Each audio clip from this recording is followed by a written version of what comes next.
bias. Because we think that that person is inferior to us, or to our actions, sometimes to our students, we develop bias, or to someone, or from the ideas of others. Okay.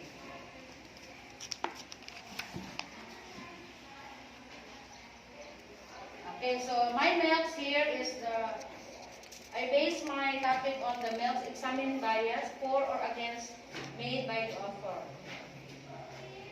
Okay, our objectives, we have 3 objectives. Identify lines in the play that show for or against the topics. Show the situation that reflect Filipino culture. Suggest ways on how to avoid biases in a certain situation. Okay, now, I have here a picture. The title of the motivating activity is Figure Me Out. Okay, you have to figure out, in this particular picture, what can you say about the picture? Okay, we have here picture number 1. Jim, what can you say about the first picture? There is the hand that carry the male person. What can you say? What do you think? Okay, on the second picture, what is that symbol? For the girl, small lagi gather. gani. Oh, di na. Okay, what does it mean, no? Okay, in the third picture, we have the gender bias. What can you observe about the picture?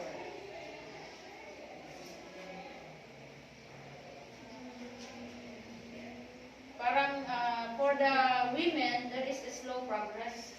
No? How about the fourth picture here? The person is being left behind. So maybe there is a room. Okay. So what do you think, what can you observe about this person? Parang discrimination of Black American. Then they group with the white people. That is sometimes observable in our classroom. When we say, okay, group yourselves, they will be grouping themselves by their friends. So that is already showing bias. Okay. So the fifth picture. There is the diagram, parang couple. The other one is saying that it's 4, but the other person is saying that no, that is 3. But how many blacks have you seen? 4. But when you look closely, meron din 3. Okay. Diba? You try to count 1, 2, 3, 4. Tapos yung parang dito naman, 3 lang siya. Okay.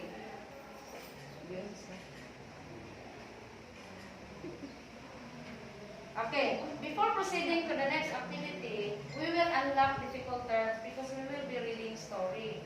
No? So, the title of our activity is What It Means to Be. Kasi we are going to give the meaning of the one. Huh? What do you mean by a wager is a false argument? Letter? Just a guess. Anyway, you will not be punished. Because if you will be punished, that is already bias. So what is the answer for number 1? What do you think? Letter C.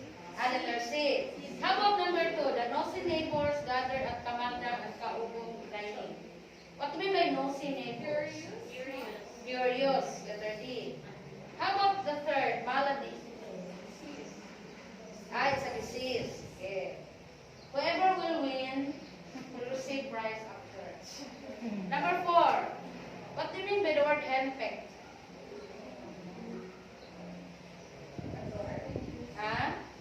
Adore. Sige, letter D, adore. Number 5.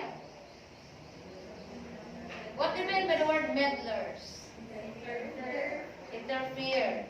Okay, let us see the correct answer. Tama ba? A wager is letter A, it's an agreement. Agreement. So what is your answer? Before? Debate. Debate. Debate, letter C. Ay, parang may nagpalimbing. Number 2, nosy meaning? Letter D. Curious. Very good. Okay, how about malady? Disease. Okay, check. henpecked.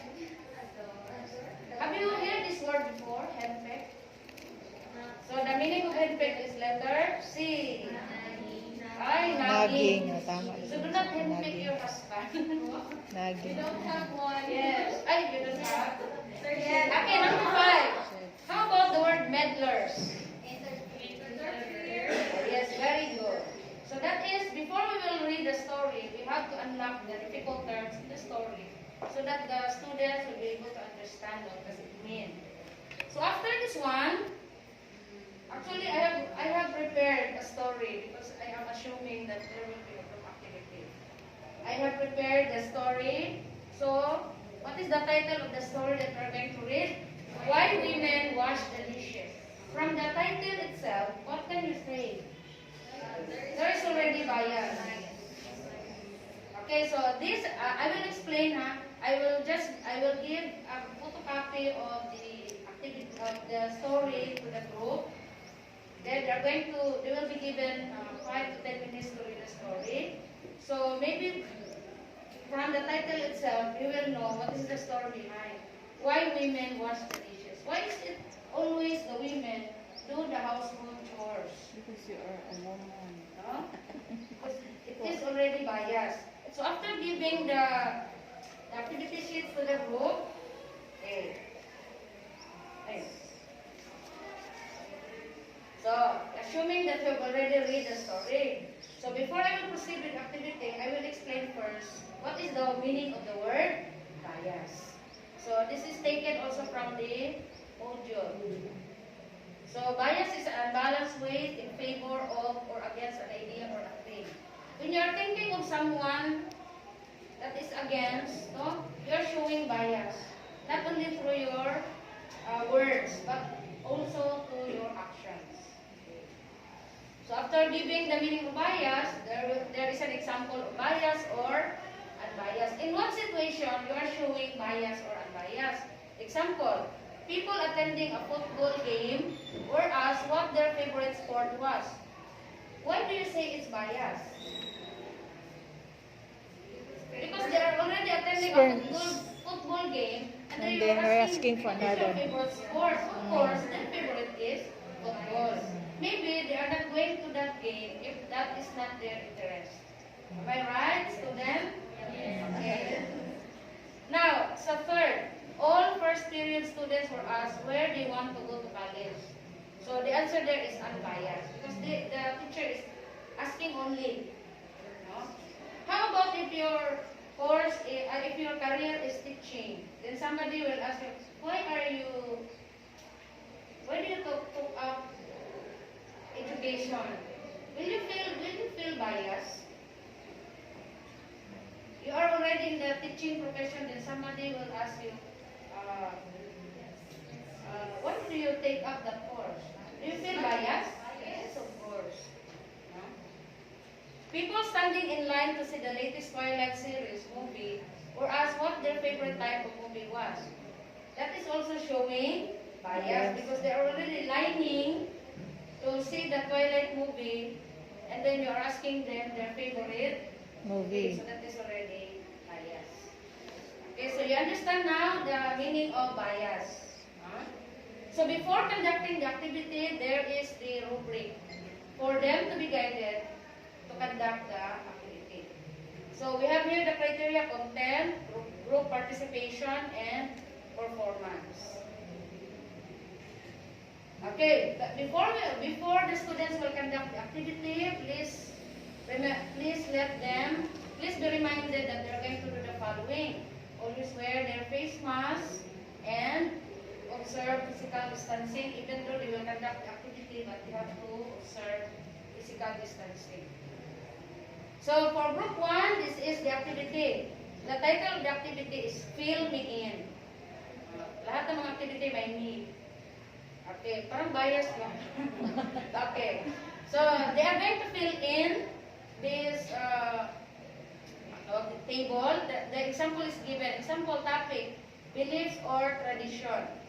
If it is for the person, this is taken from the story. Bury the couple at sunrise. That is for the couple. If it is against them, that is witchcraft, because the couple is being regarded there as witchcraft. Okay. So they are going to complete this table. Okay, for the next activity, the title is Tell Me. Tell me naman. So what they're going to do is, from the story that they have read, they are going to write down in the activity sheet their thoughts or comments from the following question. Okay, I'll give you example. What would you tell a friend about this story? Why women wash the dishes? Why it's always the women? Okay, so that is about for book 2. For the group 3, the title of the activity is It's Me. Kaya ano siya? Nini. Because from the story Nini. that they read, they will going to point out the character or situation that reflect the Filipino culture. Diba, this is our culture. You have brothers at home, but after eating, who will wash the dishes?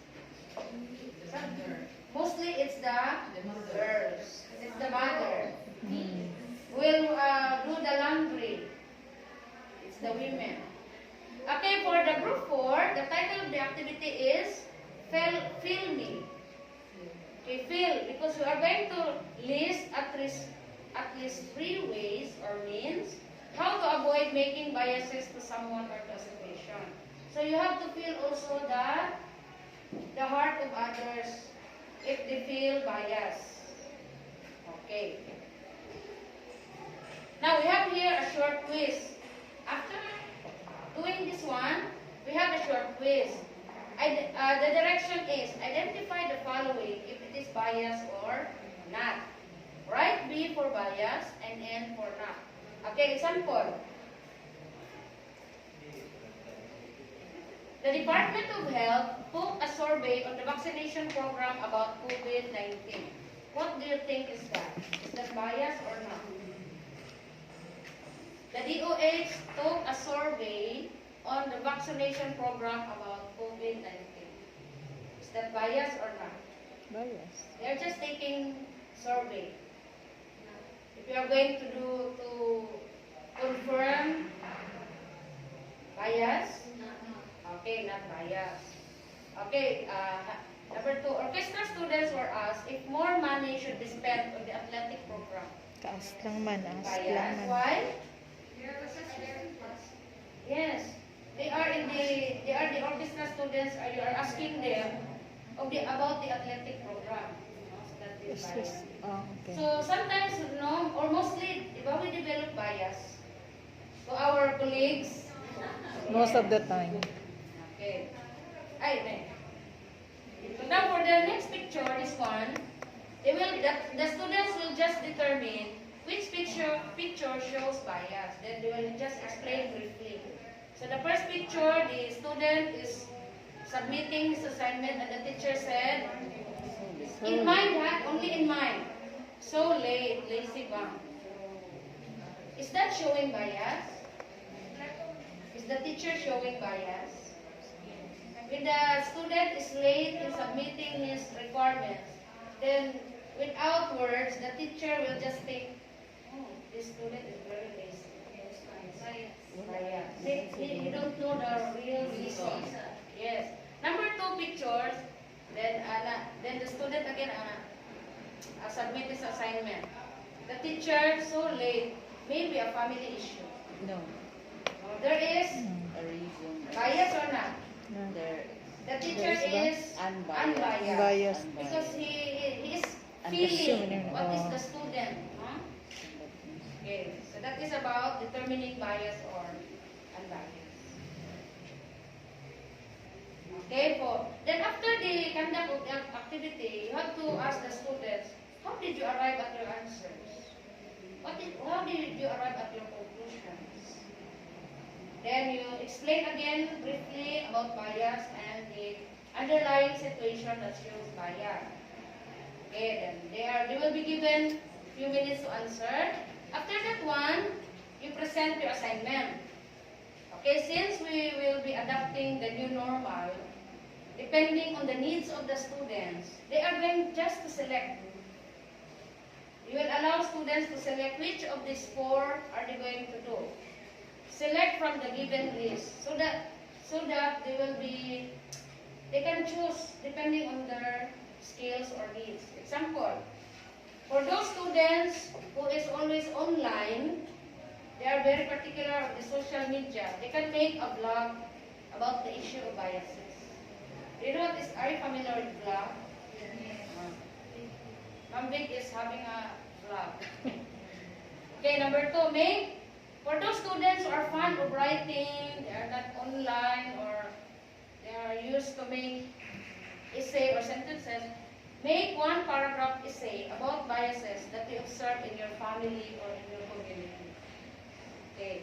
For number 3, for those students who are very creative, let them collect at least 10 pictures on situations showing biases and make a collage.